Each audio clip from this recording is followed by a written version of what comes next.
He told no one what he found on Krypton. Not even Lois. Not even Batman. The secret was buried in crystal, older than Kal-El's bloodline. It wasn't a weapon. It was a warning. If the child of Krypton survives past 35, the Earth dies. S.H.I.E.L.D. intercepted the message, and they didn't tell the Avengers. But Captain America read the file. And for the first time, he saw Superman as a threat. There are some places even Superman fears to revisit. Krypton's remains, cold, silent, and drifting in the abyss, are one of them. But this time, he had to go back. It wasn't for closure. It wasn't for memory. It was because something was calling him. Deep beneath the radioactive rubble of what used to be his birth planet, buried under centuries of cosmic debris, Kal-El found something that had no right to still exist. A pulse. Not organic. Not machine. Something older. Something alive and waiting. Superman floated above it, his eyes glowing, scanning beneath the crust of broken Kryptonian stone. Then he heard it, not a sound, but a frequency only his Kryptonian biology could interpret. It was speaking directly to his DNA. Coordinates. Access code. Blood match required. Superman plunged his fist into the core. There was resistance. The planet itself pushed back, as if trying to stop him. As if it knew what was inside should never be unearthed again. But Kal-El pushed harder, bones cracking from the pressure, heat licking his skin like hellfire. Then the ground gave way. A deep metallic chamber revealed itself, encased in black crystal. And in the center, a pod. Silver, smooth, untouched by time. He stepped inside. The chamber sealed shut. Suddenly, his memories stopped working. Gravity vanished. Sight, sound, time, all gone. Then came the voice. Ancient. Female. Clearer than thought itself. Child of House L. This is not a warning. This is a countdown.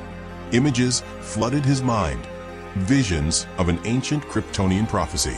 One that had been hidden, outlawed, and erased from all archives before the planet's destruction. A prophecy that had been kept in only 3 places. The Royal Vault, the War Council's black box, and here, in this pod meant only for Kal-El. If the blood of El survives past its 35th cycle, the Earth will cease to exist. Superman's heart stopped.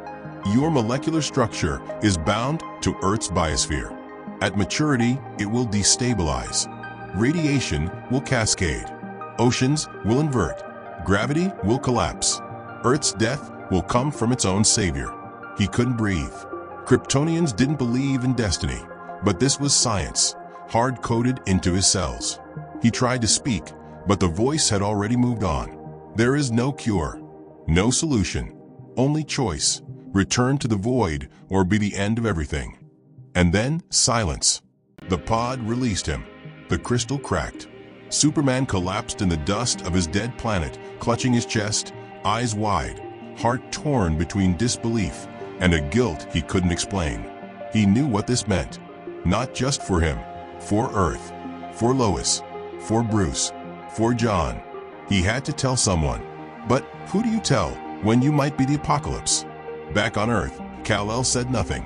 He returned quietly. No press, no speech, no flight through clouds or warm smiles at children. He went to the fortress, alone, and he began testing his own blood. Again, and again, and again. It was true. Everything the vault said was already happening. His cells had started evolving. Not stronger, not better, but unstable. Just as predicted, he set protocols in place. Fail-safes. Code Black in the Fortress AI. Contingency Omega X for Bruce. Even a DNA-keyed cryopod in case he had to freeze himself indefinitely. But still, he told no one. Not even Lois. Not even Batman. Not even John. But he made one mistake. Kryptonian transmissions, no matter how secure, can be detected. S.H.I.E.L.D's deep space monitoring station on the dark side of the moon picked up something strange. An encrypted frequency in a language not seen since Zod. Something about the metadata caught Nick Fury's attention. He had it decrypted. When he saw the message, he didn't sleep that night. Fury ran it through every protocol. triple verified by alien linguists, quantum AI, and even old Asgardian runes, just in case. The results came back consistent. Superman was a ticking bomb, and he didn't know how much time was left. That morning, Fury didn't call Stark, didn't call Bruce, didn't alert the council. He called one man, Steve Rogers. They met in silence, no briefing, no debrief. Just a single black file with no seal. Cap read it once, then again. He didn't speak for a full 2 minutes. You're telling me he doesn't even know? Fury shook his head. No, I think he knows. That's what scares me. Cap closed the file slowly. He didn't look angry. He didn't look afraid. He looked betrayed. Because Superman had become a friend, a symbol, a beacon of hope. And Steve had believed in him, even when others didn't. But now he saw the world through a different lens. If this prophecy was real, and the science said it was, then every minute Kal-El remained on Earth was a minute closer to total extinction. And the worst part? There was no villain to punch, no war to win, no weapon to build. Just a question no hero ever wants to face. Do you take down your friend to save the world? Cap didn't have an answer, but he knew where to start looking. The file burned in Steve Rogers' hands. Not literally, but it might as well have. The moment he closed it, he felt like he had touched something radioactive. Not because of what it said, but because of who it was about. Superman, the one man Steve had never had to worry about. The one constant in a world full of variables. Stronger than all of them, but humble, kind, always holding back, always doing the right thing. Until now. Because this wasn't about good or evil. This was science. This was inevitability. Fury left without a word. Left Steve alone with the weight of a secret so heavy it made the Super Soldier Serum feel like dust. He didn't tell Tony. Didn't call Natasha. Not yet. First, he needed proof. Steve went dark for 3 days. He used old SSR contacts, systems even S.H.I.E.L.D. didn't know still existed. Dug through surveillance logs, satellite imagery, heat signatures from Superman's return to Earth. Found a moment, barely detectable, when Kal-El had entered the Arctic fortress and triggered a planetary lockdown. Steve cross-referenced it with a Kryptonian frequency S.H.I.E.L.D. intercepted. It lined up perfectly. Whatever Superman had found on Krypton, he came back different. Quieter, colder, distant. The man who once smiled at every child on the street now avoided crowds. He stopped flying casually. He canceled 3 UN peace talks. He hadn't even checked in with Batman. Steve noticed, and so did others. Thor brought it up during a routine Avengers debrief. The Kryptonian hasn't made contact in weeks, he said, half joking. You think he's finally discovered solitude? Cap didn't laugh. Tony raised an eyebrow. You know something, Rogers? Steve just said, I think Clark's going through something. Give him space. But deep down, Steve already knew. It wasn't grief. It wasn't stress. It was fear. And fear, when it lives in someone that powerful, is a dangerous thing. Steve tried visiting the Fortress of Solitude himself. It didn't go well. As soon as he entered the Arctic perimeter, the fortress activated defensive countermeasures. Not aggressive, but deliberate, like a silent wall saying, you don't belong here. Then Kal-El appeared. He wasn't angry. He wasn't smiling either. Just calm. Too calm. I didn't expect you to come. You stopped talking to everyone, Clark. That's not like you. Things are complicated. They always are. Superman looked at him for a long time. You read the file. Steve said nothing. Then you know why I've been distant. You should have told us. And do what, Steve? Let the world panic? Make my son live under armed guard? Give Batman a reason to build another failsafe? You think keeping this secret is safer? I think delaying mass hysteria is safer. They stared at each other, not as enemies. Not yet, but as 2 men who saw different versions of the same future. Cap took a step forward. You made me a promise, Cal. You said we'd never have to wonder whose side you're on. You still don't. Then prove it. How? Step down. Let us run some tests. Let Banner read. Even Stark analyzed this prophecy. Let us help you. Superman hesitated. If I'm right, Steve, I don't want help. I want time. Cap's jaw clenched. Time might be the one thing we don't have. That night, Cap returned to Avengers Tower and made a decision he never thought he'd make. He activated Protocol Snowglass, a closed-circuit failsafe designed for one thing: tracking Superman in real time anywhere on Earth. Only 4 Avengers had clearance to even know it existed, and now only 3 did, because Steve removed Thor. He knew the Asgardian would never agree. Within hours, the tower systems began detecting microanomalies in Earth's electromagnetic field, tiny shifts caused by Kal-El's presence. Minute fluctuations that followed him from the Arctic to Smallville to deep ocean trenches where no man could survive. Cap logged every one of them, not to plan a strike, not yet, but to prepare, just in case. 2 days later, Tony found out. He burst into the debrief room like a storm, flinging a tablet onto the table. You want to tell me why your system's been tracing Superman like he's a fugitive? Steve didn't flinch. Because I needed to know the truth. We already have the truth. He's not the enemy. No, he's a friend with the potential to accidentally destroy the Earth. So is Thor on a bad day? Thor doesn't have a doomsday clock inside his DNA. That silence hit harder than a repulsor blast. Tony lowered his voice. You crossed a line, Cap. So did he. When he stopped trusting us. Tony walked out without another word. 3 days passed. Then one morning, the tower's emergency protocol activated. Superman had vanished. Not hidden, vanished. All tracking went dark. His heat signature disappeared. No trace. No signal. Not even from the Watchtower satellite. It was like the planet had swallowed him. Thor returned to Earth within the hour. Wanda left Genosha. Banner got pulled out of exile. The Avengers assembled. But they didn't know what they were assembling for. Then the message came, not from Superman, but from a Kryptonian beacon buried in Antarctica. 6 words: do not follow. It's starting. That was it. But the meaning was clear. The countdown had begun. The world didn't know Superman was gone, but it felt it. Storm patterns shifted within hours. Satellites began reporting gravitational inconsistencies in places where Kal-El used to patrol. Refugee zones waited for help that never came. A collapsing dam in Eastern Europe killed 300 people because a man who could have stopped it in seconds wasn't there. The silence was louder than any invasion. At Avengers Tower, the team stood around the table, staring at the single message projected in the air. Do not follow. It's starting. Thor was the first to speak. His voice wasn't thunderous. It was cold.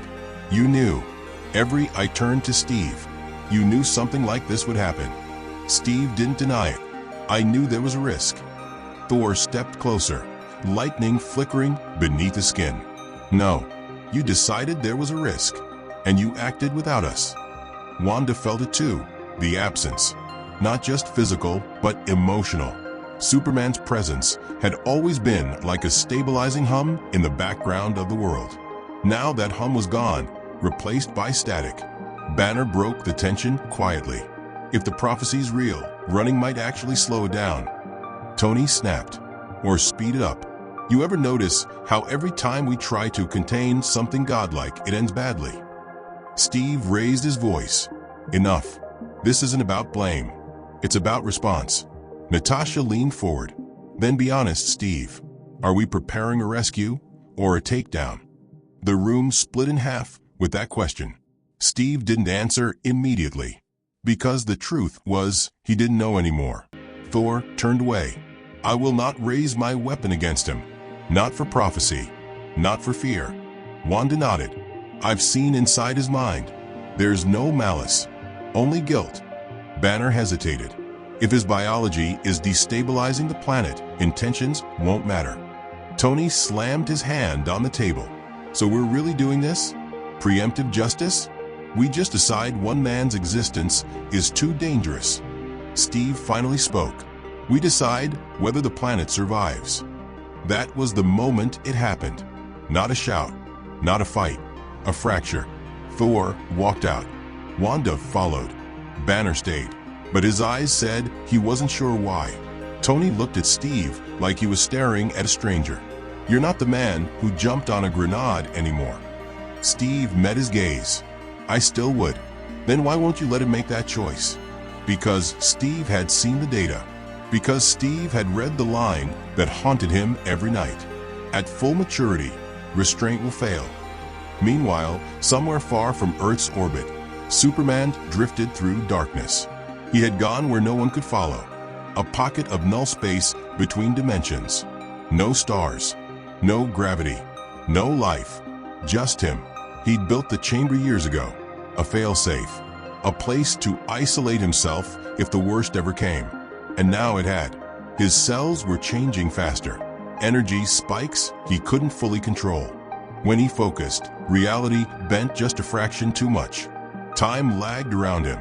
He remembered lifting a mountain once without effort. Now he was afraid to clench his fist.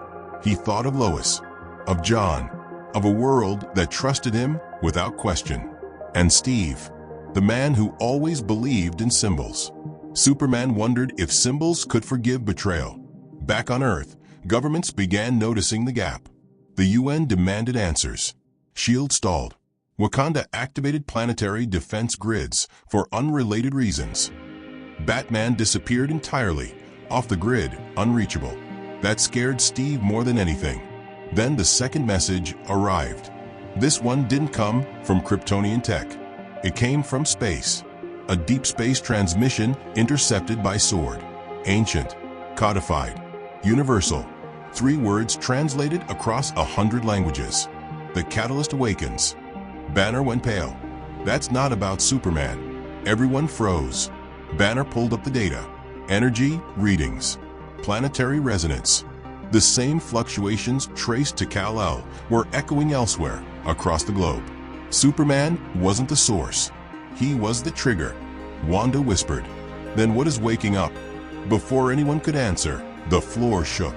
Not an earthquake, a resonance, like the planet itself had flinched.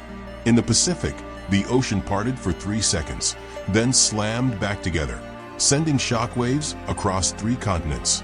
Thor returned instantly, Mjolnir crackling. Something ancient stirs beneath Midgard. Steve's blood ran cold. How long? Thor looked at him. Days, maybe hours. The prophecy had been incomplete. Superman wasn't the destroyer. He was the key. And now the lock was turning. Tony stared at the data, hands shaking. We sent him away.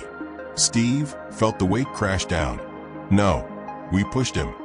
Another alert. Then another. Deep beneath Antarctica, the ice fractured. An object bigger than a city shifted. Not alien, not machine. Something grown, something sleeping. Steve understood then. This wasn't about stopping Superman. This was about bringing him back. But the divide had already happened. Trust was broken. And if Superman refused to return, Earth wouldn't survive long enough to forgive. Steve Rogers stood alone in the war room.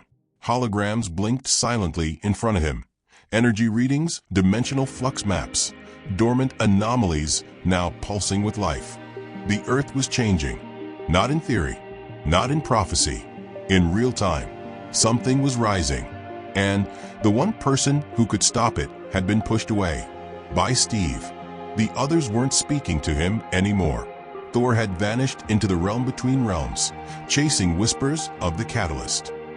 Wanda had gone into the astral layer to scan for psychic disturbances. She hadn't come back in 16 hours. Banner was buried under seismic data, trying to calculate how much longer they had. And Tony? Tony was building something, but he wasn't sharing it. Trust had collapsed.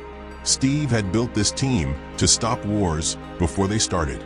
And now, they were sleepwalking into one they didn't understand, without their strongest ally. The floor vibrated. Not an earthquake. Another pulse. The third one today. Whatever was beneath Antarctica was waking up faster. Then it happened. The Watchtower, Earth's orbital defense station, sent an emergency transmission. One sentence. We found the second chamber. Steve's heart dropped. He opened the live feed. Not Kryptonian, not Terran, not any known alien tech. This chamber wasn't built. It was grown, like coral, like bone, like it had been waiting under the ice for eons dormant, until Kal-El returned to Krypton and triggered the resonance. Inside the chamber, an orb, beating like a heart. Around it, symbols no AI could translate. But one symbol flickered again and again. The House of El, Kal-El's family crest. And below it something new, another crest. One that Batman would have recognized instantly, because he already had. Deep beneath Gotham, Bruce Wayne watched the same footage. But unlike Steve, Bruce had known about this chamber for years. He just never thought it would activate. And he never told anyone because the prophecy wasn't just about Superman. It was about two. One born of Krypton, one born of Earth. Both genetically linked. One to destroy, one to awaken. Bruce had the name, John Kent, Superman's son. The catalyst wasn't Clark. It was John. And Bruce had blood samples to prove it. He'd kept it locked away, buried beneath lead and quantum encryption, never intending to use it. But now the readings were clear. John's powers weren't just growing, they were mirroring the signals from the chamber. John wasn't causing the reaction. He was the key. Bruce activated Omega Protocol. Notify no one, move alone, and recover John at all costs. Meanwhile, back at the tower, Steve finally made the call. He summoned Sword, Shield, Wakandan intelligence. Everyone, one message. We need to find Superman. Now. But it was already too late. Because Superman was coming back. And he wasn't alone. The sky split open over the Atlantic. Not like a crack. More like a wound. A tear in the atmosphere stitched with red lightning and ultraviolet flame. Out of the rift came Kal-El, faster than light, trailing quantum burns across the sky. And in his arms, John, unconscious, glowing. The tower's sensors overloaded. Power cut. Gravity shifted. Stark's AI crashed. Steve looked up. Superman hovered above the Avengers compound. His cape tattered, eyes burning, not with rage, but with pressure, like a star trying to collapse inward. He landed silently. Steve stepped out to meet him. Where did you go? Where I couldn't hurt anyone. You should have told us about John. Superman looked at him. I didn't know until the signals started syncing. I thought I was the catalyst. I was wrong. What's happening to him? He's not waking up. And the chamber under the ice is calling him. Steve paused. Can we stop it? Cal shook his head. No. But we might be able to control what comes through if we go to the source. The chamber. It's not just a signal. It's a doorway. Tony emerged from the hangar, suited up. But the armor was different. Heavy. Hardened. A last resort prototype built only for world-ending events. And what happens if whatever's behind that door doesn't like us? Superman didn't blink. Then I'll be the first one through. Alone. You're not going alone, Steve said. Not this time. Superman looked at him for a long moment.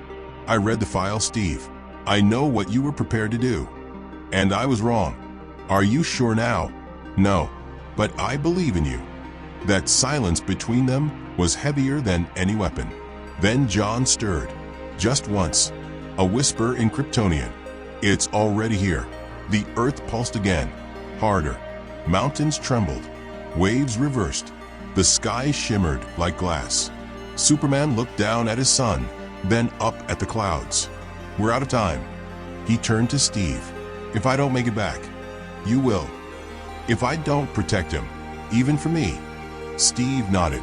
And then, without another word, Superman shot back into the sky, toward Antarctica, toward the thing waiting beneath the ice. But as he vanished into the clouds, the world held its breath, and the earth itself began to scream. The chamber opened before Superman touched down. Not with a blast, not with a roar, with breath, like something on the other side had been holding its lungs for 1,000 years, and just now exhaled. The ice cracked in concentric rings, forming a perfect spiral beneath Kal-El's boots. In the center, John floated, eyes closed, glowing weightless. Superman tried to move, but the energy pressed against him like gravity inverted. His skin vibrated. His bones fell out of sync. A voice called out, not in sound, but through blood. The key is ready. The vessel has returned. And from the light stepped something that wore Kryptonian skin, but was not of Krypton. Its form changed every second. A flicker of ancestors, enemies, gods. You were never the catalyst, Kal-El. You were the door. Superman roared and flew straight into it. The collision bent the air like metal. Shockwaves leveled glaciers. The sky cracked red. From the tower, the Avengers saw the beam tear upward from Antarctica. A spiral of energy wrapped around it, forming a tether between Earth and something not part of this universe. Wanda screamed. It's trying to rewrite the planet. Thor launched into the storm with Mjolnir blazing. Tony followed, blasting at impossible angles just to stay airborne. Steve jumped from the jet at full speed, shield ready, not knowing if he'd land on snow or nothing at all. Inside the light, Superman fought alone. Every punch slowed time. Every hit fractured possibility. He could see every outcome. In one, John died. In another, Earth imploded. In all of them, he lost. Until he made a choice. Not to win, to give it away. He flew to John, wrapped him in his arms, and whispered, "You choose what kind of God you become." Then he let go. John opened his eyes, and everything stopped. The chamber shattered. The storm collapsed. The energy froze in midair, then folded into John like a heartbeat being pulled back into a chest. And in a flash of white, they were gone. No explosion, no crater, just silence. 3 days later, Superman returned alone. No energy signatures, no chamber, no John. He landed at the tower. Steve was waiting. "Is it over?" "Yes." "Where's your son?" Superman looked at the sky. "Safe. Somewhere I can't follow." Steve lowered his head. "I'm sorry." "So am I." They shook hands. And for the first time in weeks, the world stopped holding its breath. But far beyond stars, where light hasn't reached and sound has no meaning, John Kent opened his eyes, and a voice echoed, "You have inherited the end. Now choose its shape." Earth was safe, for now, but something else had awakened, and it wore a crest, not of House L, but something new.